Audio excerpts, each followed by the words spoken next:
We're together! Surprise!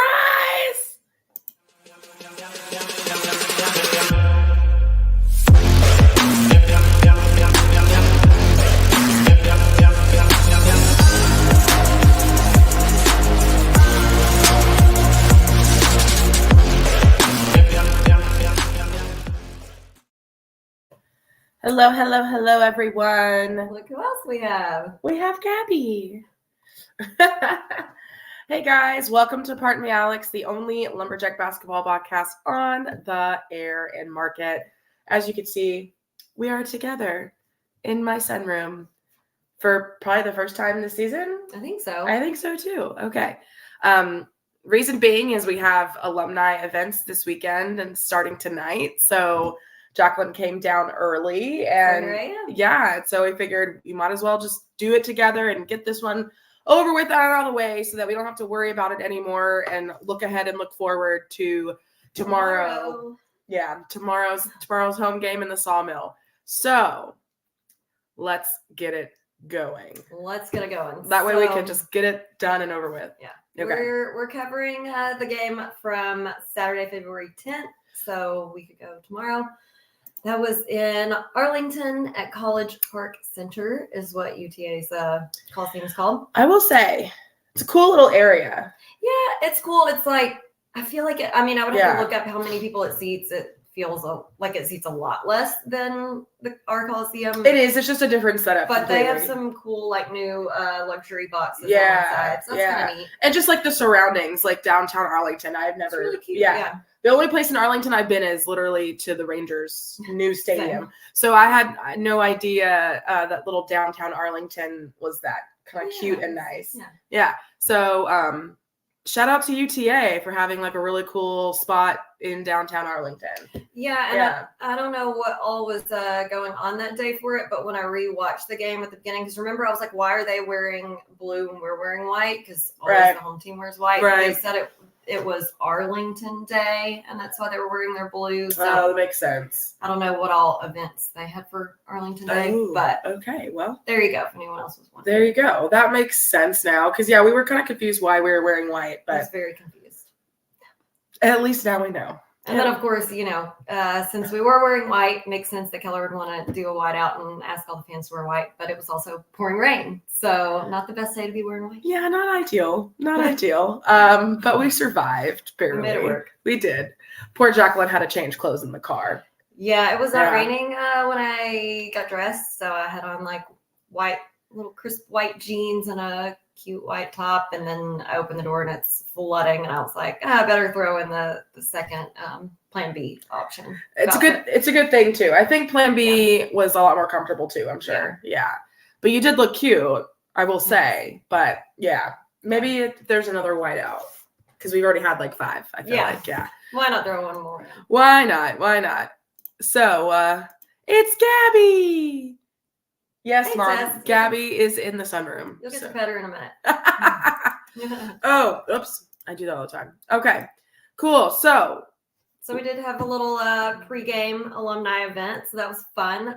We went to Grease Monkey Burgers in Arlington, just only a few minutes away from UTA's Coliseum. And we had a lot of fun people there.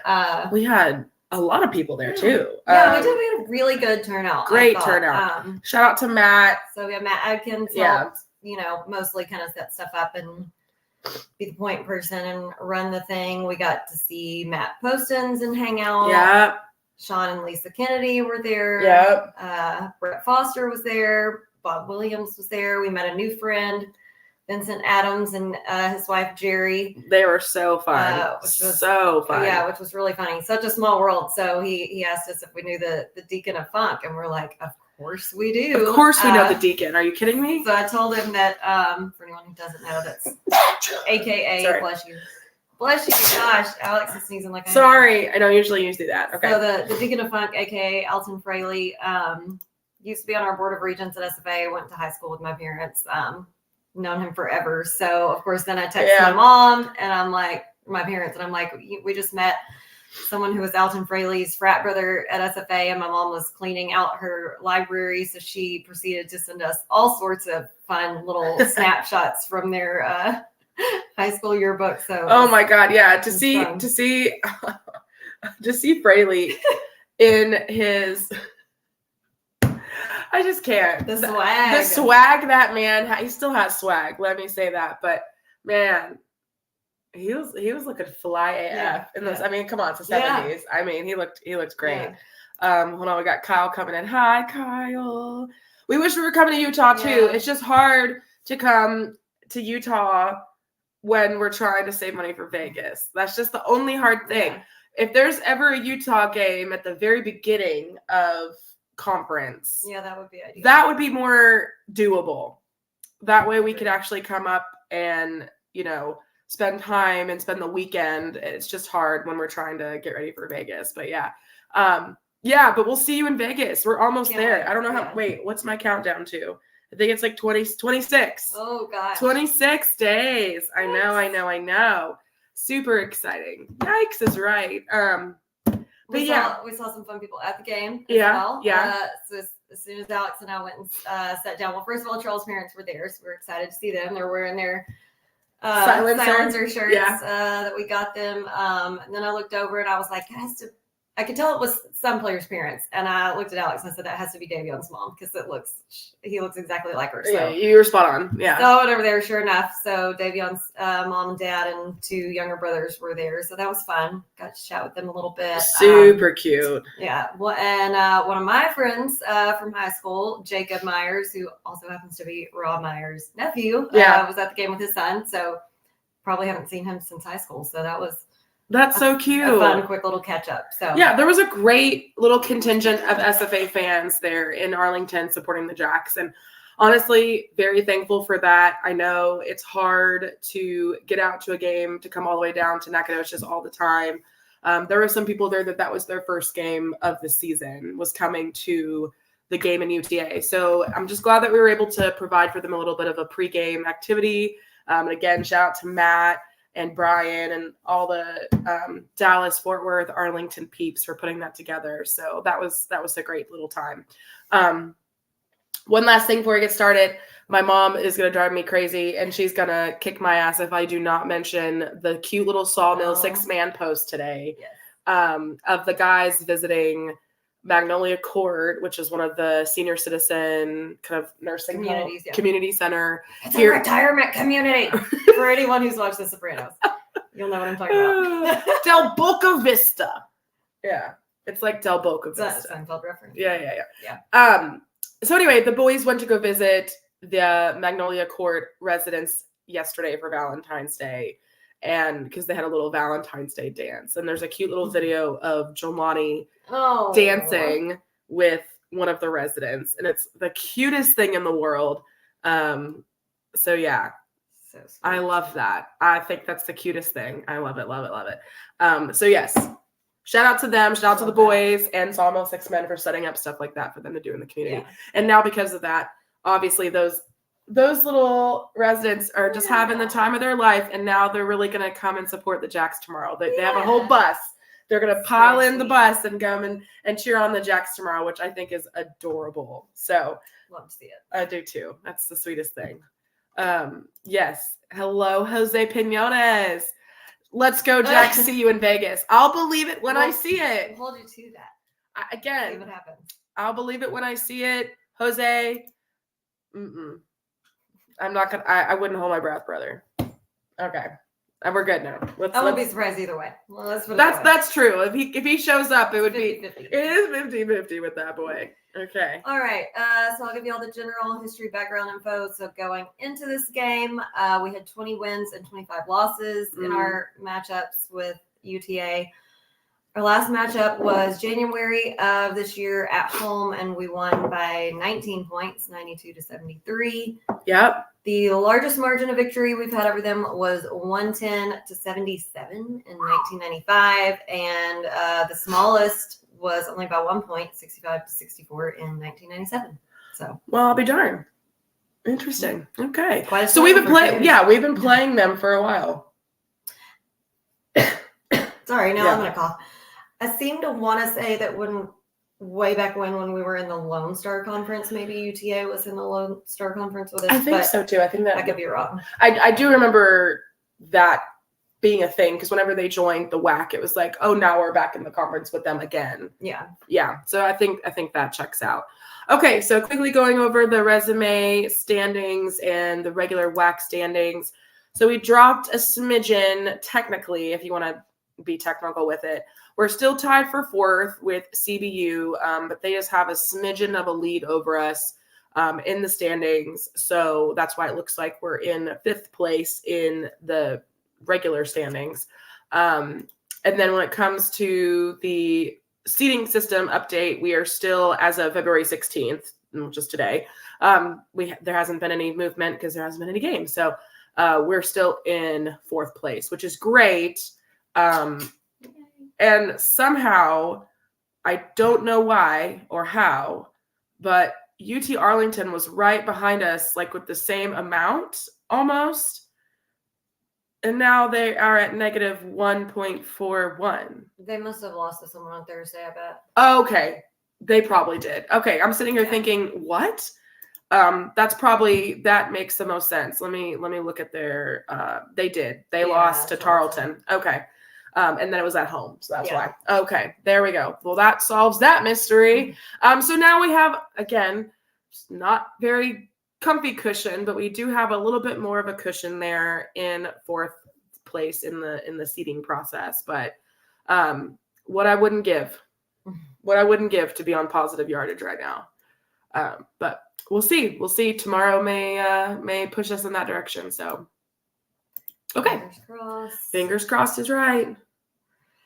All right, so we'll go into the game notes. So our starting lineup for this game was Matt, Trell, Jalil, Frank, and Clayton. We did lose in overtime, 71-63, and their attendance was 2,393. So we never had the lead during this game, but the score was tied twice. Obviously, it was tied at least once because we went to overtime. Our field goal percentage was 38.2. Our 3-point percentage was 6.7. I have no words for that one. Free throw percentage was 74.1. Hey, that's good. Yeah, which is decent. I'll take that, considering the other percentages. Yeah. I'll take that. Yeah. Points in the paint, we had 38. Points off turnovers, we had 21. Second chance points, 12. Fast break, only 8. Bench points, 18. We did have 36 rebounds, which, they have 40, so we'll just take that back. We had 11 offensive boards and 25 defensive boards. We had 19 fouls, which they had 28. So yeah, they had a lot more fouls than we did, but we had a lot less fouls. We had did us though. 20 turnovers. They had 22. We had 10 steals, 5 blocks, and here are our game leaders. We had Matt with 18 points, 7 rebounds, 1 steal. We had Terrell with 14 points, 3 rebounds, 3 steals, 2 assists. We had Jalil with 11 points, 5 rebounds, 3 blocks, 1 assist. And Cece was this close to a double-double, 9 points, 9 rebounds, 2 steals, 1 assist. Yeah. Woo, dog. That just makes me irrationally angry because I do think we had a decent game. I mean, it wasn't like it was a complete and utter blowout, obviously. We took them to overtime. Yeah. But it's just a comedy of errors, I feel like. All right, player of the game, Jacqueline, who'd you say? I got to go with Matt on this game. Yeah. Okay. He was all over the floor on, like we brag about every game, several different things. I agree. He had some great fast breaks. Yeah. He was doing well on his free throws. He was 100% 4-4.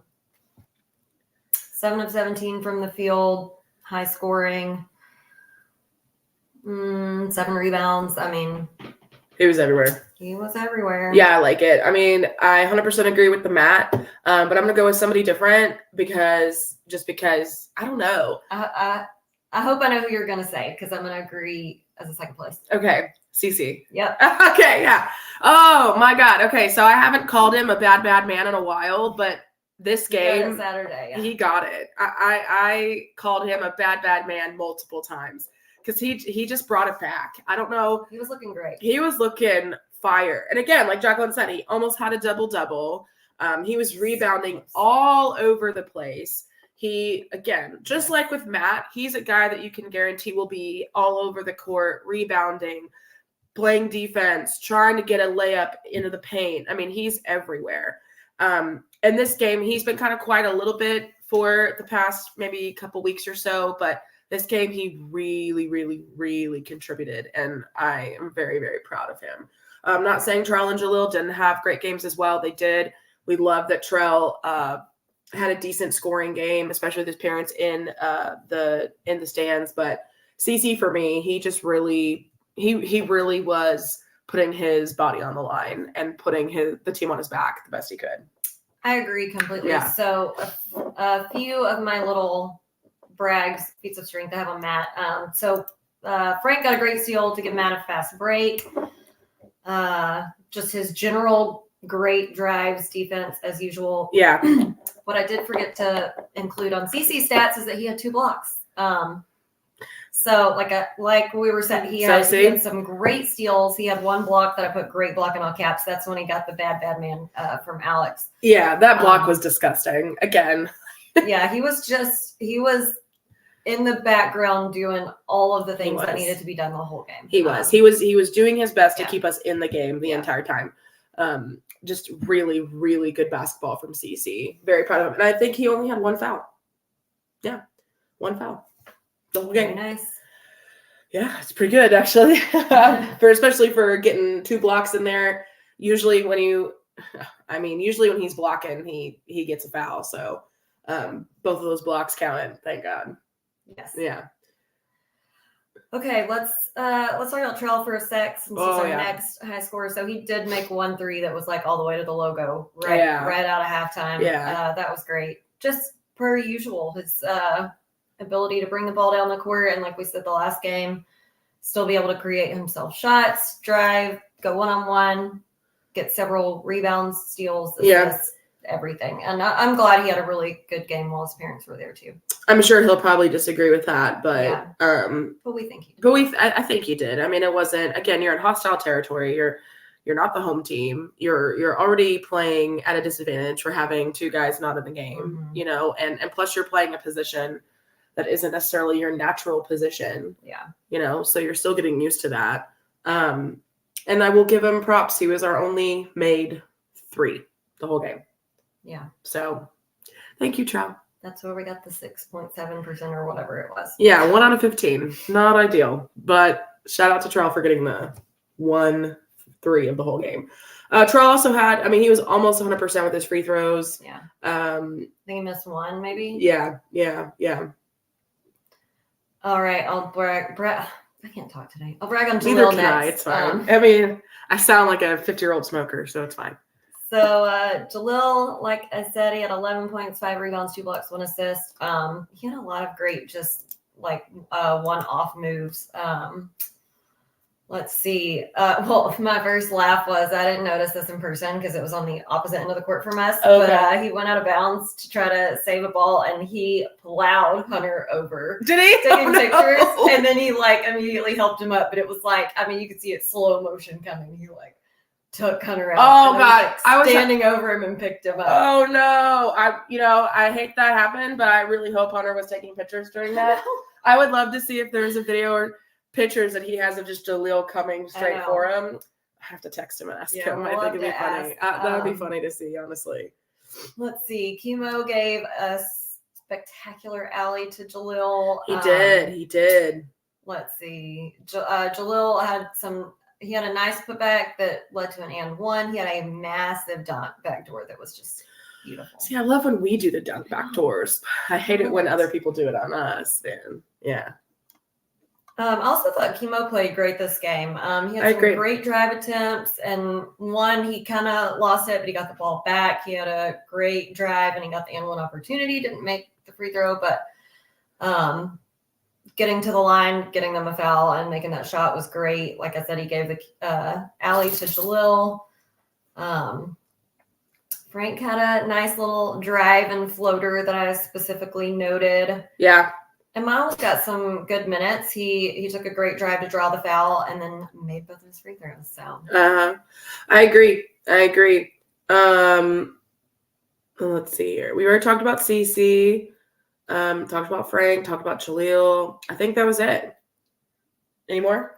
So I have 2 overall good notes. Okay. So we forced more turnovers in the first half than they made in the last game total. Because in the first half, we forced them, I think, 11 turnovers or 12, and they only had like 11 the whole last game. So that was really great. I love that. That's good.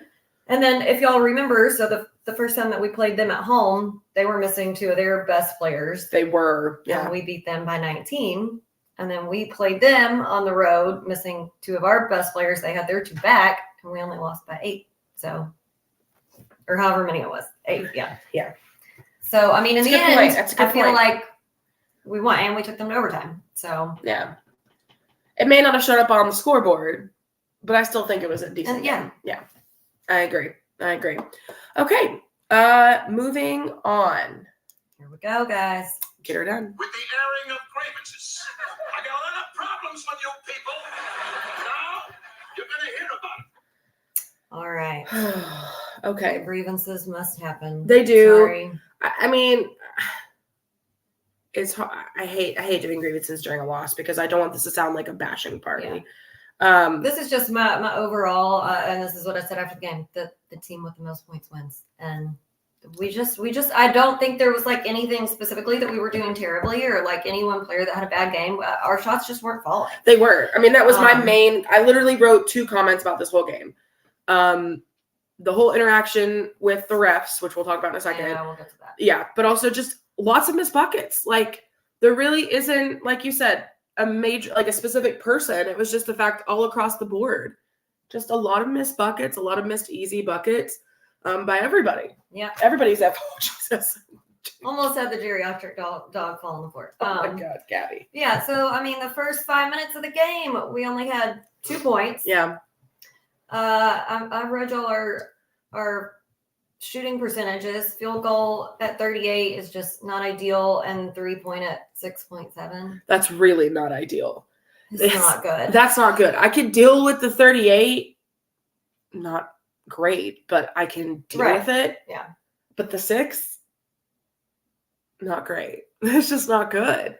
And I'm not telling you anything you don't already know. You know what I mean? Like, I know. You know this. This is nothing new.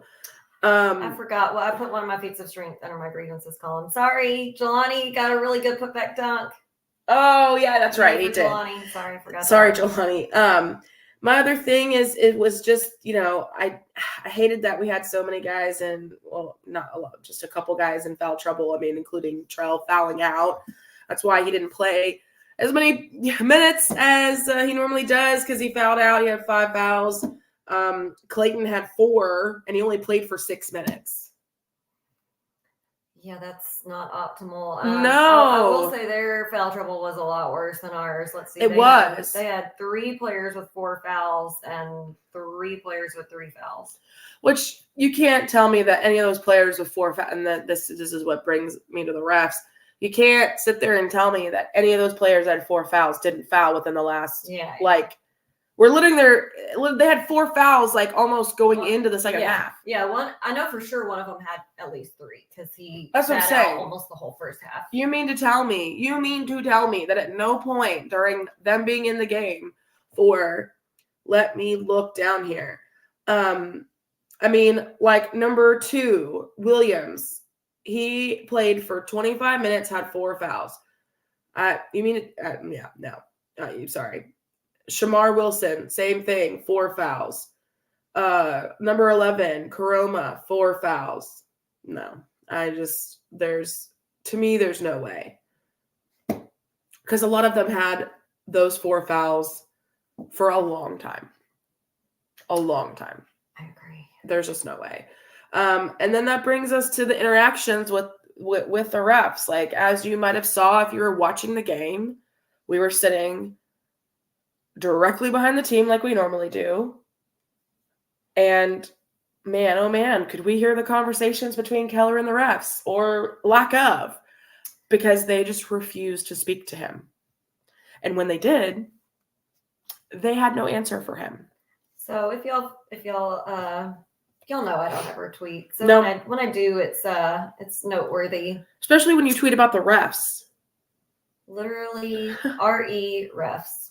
If you're going to say to the coach, I'm not sure, when asked about a call that you just made, you better check that tape.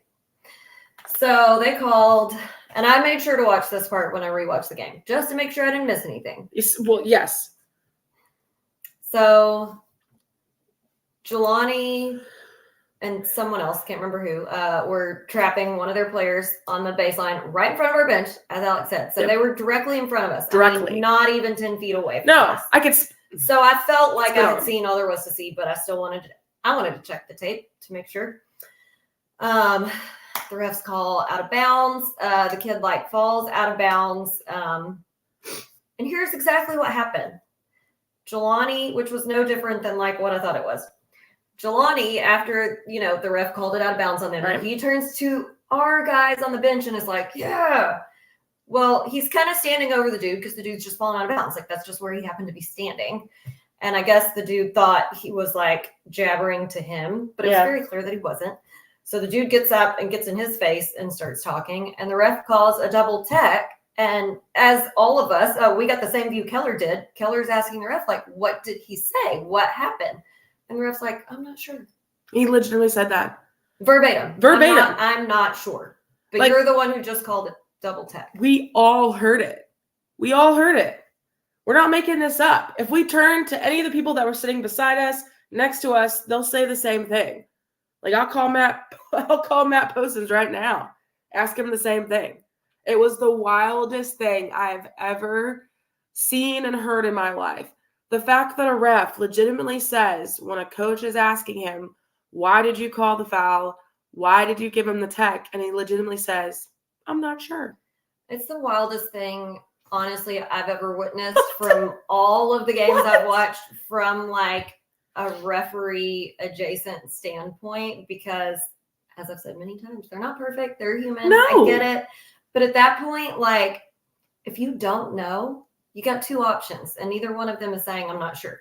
You either ignore the coach and just don't respond and fake it till you make it. Correct. Or you go check the tape. Correct. If you think you might be wrong. But you don't stand there and willingly tell the coach when he says, why did you just call a double tech on my guy? What did he say? And say, I'm not sure. I'm not sure. Just because I felt like it. That's not what you say. That's not what you say. And then you wonder why coach is livid. And then in the next dead ball, he's wanting to talk to one of the refs. And they're just literally all huddled up on the opposite side of the court, right behind the UTA team, literally not giving two shits what Keller wants, why he wants to talk to them. Well, it makes them look scared. Yeah. And they don't have the well, they have nothing. Because y'all hear me preach about this. It's they have to show authority over the game, and by doing that, you just shot yourself in the foot, because now you blatantly tell the coach, I don't know why I called that, but I'm not going to do anything about it. And then when he wants to chat with you about it, you go stand at the other end like you're too scared to answer him, because you already just made yourself look stupid. You did. It's just referee wild 101. What's the saying? Rather let someone assume you're an idiot than open your mouth and prove them right. Yeah. That's basically what that was. He would have been better off just not saying anything. Yeah. Why, you idiot? Because now you have all of the people that heard you. You have the coach that heard you. You have Chauncey Keller, who heard you, who's now going to be up your ass more than she already is. Same thing with everybody else. Why would you do that? You're dumb. I'm sorry. That was the dumbest thing you possibly could have said and done. And that wasn't the only time. There was at least one other situation. Is either a turnover, foul, something less major. Wasn't a technical. But still, it was called a foul on one of the guys, and Keller's asking why, what did he do? And they just continually say, oh, I'm not sure, I didn't call the foul. Why say anything? Yeah. Again, You better go find out why the foul was called. Like, why would you, or just not say anything. Yeah. Just ignore him. But you're making yourself look like an idiot. And it's not a good look. It's just not a good look. And here's my other major complaint on the refs in this game. Actually, my first question is this. How dare you? Whose ass is their coach kissing to not get text ever? God. Because out of the 2 games that we played in this season, he should have gotten a text both games and didn't even get so much as a warning. No. Or even a look or like a, hey, pipe down, coach. Nothing. So and seeing that he did that in both of the games that we played, I have no doubt that this is an every game occurrence. Yes. So refresher, when we played them at home, this is the coach who yelled, blow your effing whistle at the ref, but said the F word and didn't even get a look. Loudly. Very loudly. Like, we could hear it and he was on the opposite end of the court. Yeah. God himself heard him. In this game, he gets mad about what I don't even remember, but I did rewatch it. He literally storms out of his box to like mid-court, hits the scorer's table. And this is how dramatic it was. And this is what their announcers said as a, like, trying to gloss it over. Give me a fucking break. They did say that he hit the scorer's table, but they said his sheet deflected out onto the court. He slammed his hand so hard down on that scorer's table that his little, scouting sheet, like, flew out onto the court. And the refs didn't even acknowledge it. I mean, just still yelling at the refs. Oh my God. Give me a break, dude. Who are you paying? Who are you kissing? Who are you making out with? Who are you stepping? I would love to know, because if Keller did that, if any other ref did that or a coach did that, they would have been teed up immediately. Immediately. Especially having a temper tantrum over on the side and literally slamming shit on the ground and shit's flying through the air. And you're hitting the scorer's table? Like, they didn't do anything. That too. So they're trying to do their job. I remember the one time Keller got so angry. When he broke his board. And there's another time where he got so irritated and frustrated when we were playing Lamar in Beaumont. He literally scratched his own face and started bleeding down his face. And then he took off his jacket and chunked it across the court. That was a rough one. But it was. We were there for every excruciating minute. It was. But still, like, do you not think there was any sort of, like, repercussion for that? Sure shit was. Like, come on. Let's see. Tammy commented, I love the atmosphere at UTA. Very loud, close to the court. Great place to watch basketball. I will say, yes, it was. But so tired of the unexplainable fouls. It disrupts the joy of watching the game. I can't imagine how the players and coaches feel. They're stealers of joy. They are. And it just messes up the flow of the game. And it's like, I understand letting them play to a point. And then, of course, you have to take control of the game, make sure people don't get hurt, and this, that, and the other. But, I mean, and it's just also very frustrating when they're not calling the same foul on both ends of the court. Yeah. You know, if we foul a guy, okay, call the foul. I'm not saying don't. He obviously made a mistake. But when the same exact play happens on the other side of the court against the Jacks and you don't call it, that's where it gets very frustrating for everybody. I agree. And that happened a lot at this game. A lot. And they had no problem having side conversations with their head coach. Man, they went over. When he came straight up to them, right up into their face, right as they're going into halftime. It was just like yelling in their face. Nothing. Nada. Good God, if Keller did that, bing. Yeah. It wouldn't happen the other way. It wouldn't. And I think that's just the main thing. Like, if you're going to give one coach all of this leeway, you should return the favor and do it for the other coach as well. It's just kind of, it's just normal BS. Wild. I know. Okay. some overarching grievances, and we kind of talked about it when we went through the stats. Not a cookie, I'm so mad. We just weren't scoring enough. The starting off going 5 full minutes, only 2 points, no good. The first half we were 0 of 7. That's not good. 3. Yeah. I mean, just painful. So it just wasn't a good shooting day, and whoever scores the most wins, and that was not us. I mean, we had players that played, upper 20s, 30 minutes, and didn't even score double-digit points. I mean, we had Nana. Again, you know how much we love Nana, but it's just, I mean, it's a fact. He played 20 minutes and didn't score a single bucket, which is so unlike him. Yeah, because the last game he had a big game. They just shut us down in the most crucial spots. Points in the paint. I mean, how many did we have again? 38. That's decent. Okay. Oh, what I was thinking of was bench points. Sorry, bench points. Yeah. I mean, normally our bench points are up in the 30s as well, 30s or 40s, for goodness sakes. And, I mean, they shut us down completely when it came to our bench points. I mean, Clayton, again, 6 minutes, 4 fouls, 0 points. I mean, even CeCe, you know how much he's my player of the game. I love him, but he played 37 minutes and only scored 9. Yeah, it's almost, Yeah. I mean, but I still think he had a great game. That's why he was my player of the game, but minus the score side of it. Yeah. I think the main 2 things were the overall shooting, and then we.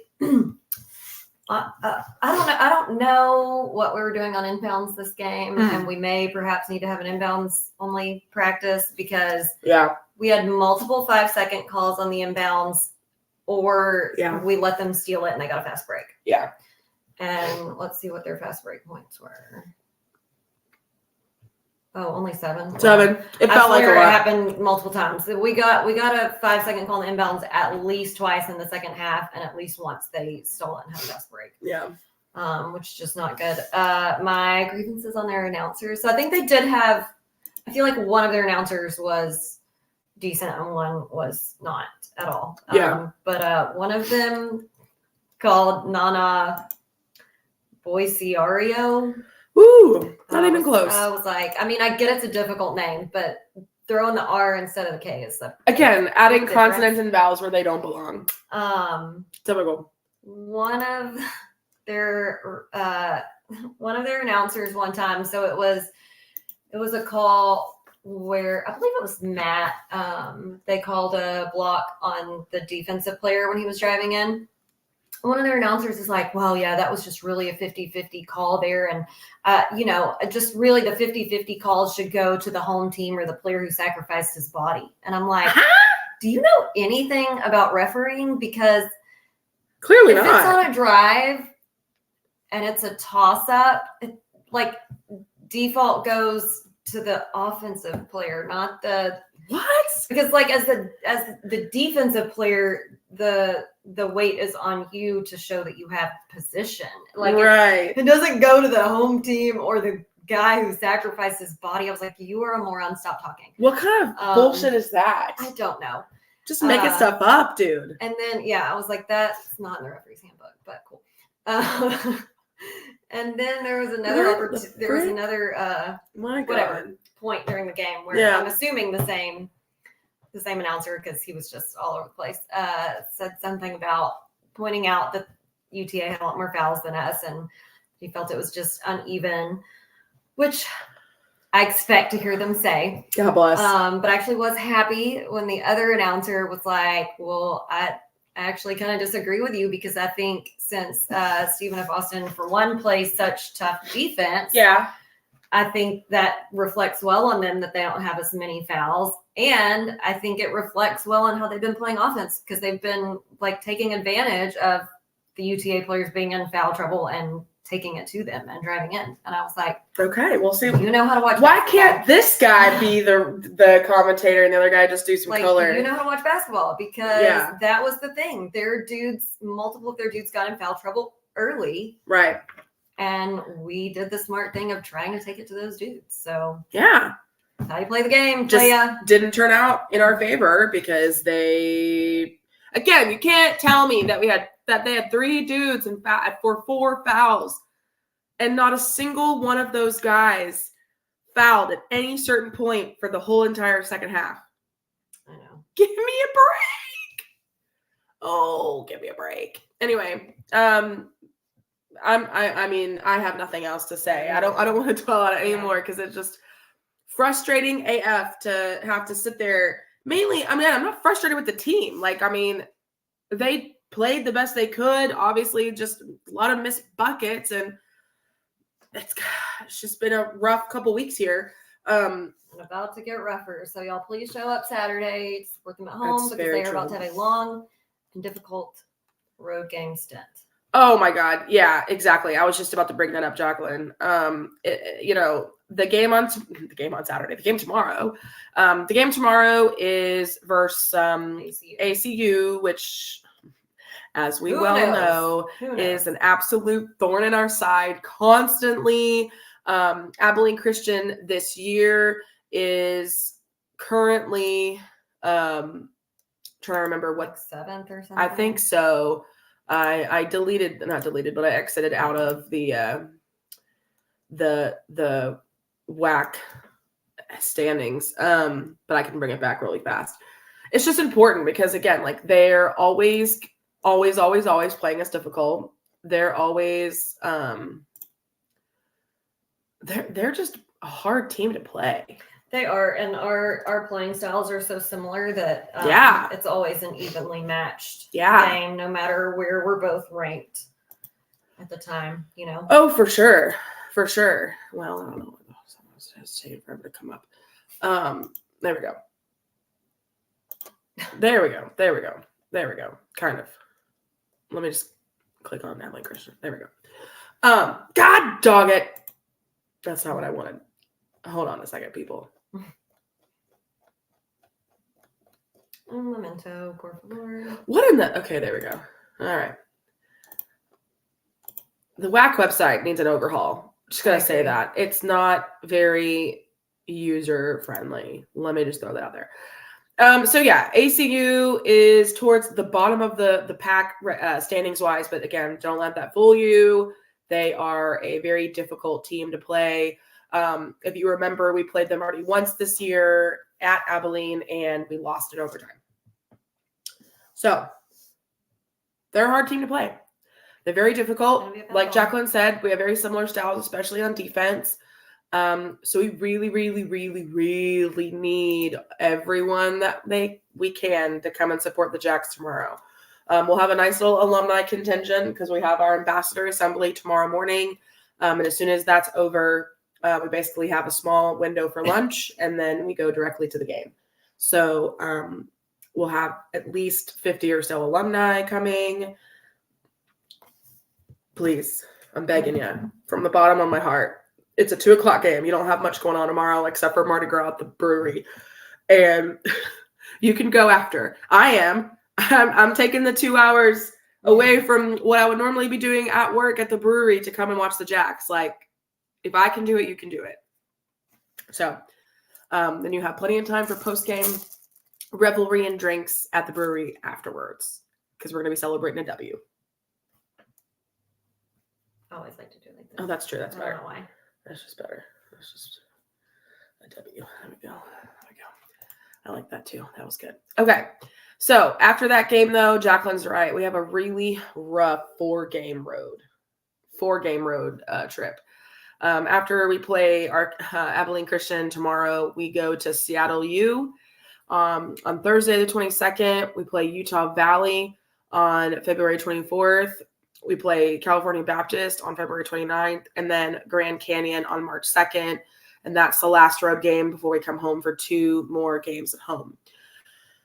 So, again, we really, really, really need to support our Jacks during this time. 100%. It is going to be a wild ending to the season. Anywho, okay. So, game tomorrow, 2:00. 2:00. Be there. I'm trying to think if there's anything else to mention about the game tomorrow. We didn't do our one word. Oh shit, we didn't. Well, okay, one word to describe the game. You're right. Oh my goodness. Okay. I'm gonna go with it was a good first half to the day, and then I want to say stormy. I was thinking something weather related too, and I was going to say dreary. Okay, that'll do. It was a dreary day. It was a dreary day. Both in and out. But like you were saying, it was so maybe also bittersweet because it was a very good start of the day. It was a great start. We had a good time. Great, alumni fellowship, and a lot of the guys' parents were at the game, and it was all very fun. That was great. Yeah. Wasn't our best. No. We just didn't score the most points. That's as simple as I can make it. Yeah, we just gotta make buckets. Just gotta make buckets. That's all we need. If we could just find a way to like make buckets, my God, we're gonna be smitten. Unstoppable. Unstoppable. Yeah, I'm just gonna stay with my stormy. It was stormy. It was a stormy day. It was raining pretty much almost all the way to and from Dallas. And of course, it was just a stormy game on the court too. It was just, there were moments of light rain, then there was moments of like absolute downpour. So and the clouds looked like they start to clear a little bit, and then came back in and just bulldozed us right. And it was looking good at the end. We almost had an opportunity to win in regulation, which I think if we would have won in regulation, obviously, I think that was our chance. That was our chance. Yeah. Going into overtime is not great for us. We haven't done great in overtime situations. I think out of the couple games we've gone to overtime, I think we've only maybe since Duke. Yeah. I think we've only won like a couple of those OT games. So yeah. Anyway, that's our words, and we're sticking to them. That's pretty much it. That's it. Okay, so reminders again. Game tomorrow at 2:00 in the Sawmill. Hope to see everybody out supporting the Jacks, wearing your purple, wearing your white, wearing your black, whatever color. I don't care at this point. Just wear SFA stuff. So tomorrow at the Sawmill at 2:00. And then, like we said, we go on a long 4-game road trip. And so there will be a lot of watching from home, watching from the brewery type situations. So, which will be kind of sad for a few weeks. I hate that, but it is what it is. Remember, you can always listen to Rob commentating on Q107 live. And then if you want to hear their announcers, you can watch it back on ESPN Plus and listen to them. You can. But you can use the Q107 app and listen to Rob live. You can. This is all very true. Very true. That's what you should do. That's very true. You should do it. Couple of reminders before we sign off. Of course, go check out the Sawmill Six Man website at sawmill6man.com. That's the NIL collective that Jacqueline and I both support. And this collective obviously is for, specifically the Sawmill one, is for the Lumberjacks. There are other areas and entities in that same kind of vein for other areas, other sports and athletics at SFA. But of course, the one that we support is for the guys basketball team. So if you love Lumberjack basketball and want to support, go and check out Sawmill Six Man, and you can contribute as little as $5 a month to $100 plus. So whatever you can contribute is helpful. Another thing we want to remind you to do is go in and check out My Plates. As you can see scrolling there on the bottom, it's an easy and fun way to support your SFA athletics as well. If you're interested in getting a My Plate for your car, a brand new cool license plate that's SFA themed, all you have to do is go to www.myplates.com/lumberjacks, and you can get a cool license plate like Jacqueline and I have. And let me tell you, you're easy to spot. I forgot this the other day. I was driving through Tyler, and I see a car turn in front of me, and I was like, there's Tuttle with his teak SFA plate. Oh, yeah. It is funny because now you get to recognize people's plates, and then you know exactly who they are. Yeah, because you notice that Tuttle's. I always see Gary Lee around town, and I know it's Gary Lee's car because of his My Plate. Everybody knows My Plate. Literally, I had a comment the other day from somebody who's like, every time I see your car, I know it's you clearly because of your My Plate, and I just giggle because it's me, Alex. I'm like, it wasn't that was the best idea we had, was to split it that way. It made the most sense. So yeah, I couldn't have split it. You couldn't have split it any other way. So that's just how it worked out. But yeah, we love seeing all of the purple on the highways with our My Plates. And so if you also want to be cool like us and support the Jacks, and keep in mind this when you support the SV Athletics through My Plates, this goes to the whole athletics fund. It's not just basketball. So keep that in mind as well. And then lastly, anytime you're in Nacogdoches or outside of Nacogdoches, if you can find it, make sure that you support the SV Athletics department as well by drinking a Fredonia beer, specifically Purple Lights. Anytime you drink a Purple Lights can or a draft, that money, a portion of that money obviously goes to the brewery, which is good for us because we work there. And of course, you're supporting a lot of small business, but you're also supporting SV Athletics as well because they also get a portion of those sales. So support SFA, support the Lumberjacks, support small businesses by drinking a Purple Light. Gabby's getting tired. Did you see her? She just yawned. Well, excuse me, ma'am. We're boring her. She's geriatric. Pardon lots me. of naps. Goodness gracious. Well, same, but not geriatric. Anyway, that's it. So thank you all for tuning in. We appreciate it. If you missed it, you can obviously go back and watch it again from the beginning or listen on Spotify or any other podcast platform out there. You can listen to us on there. We always appreciate you listening and supporting us. And as always, Axe 'em Jacks.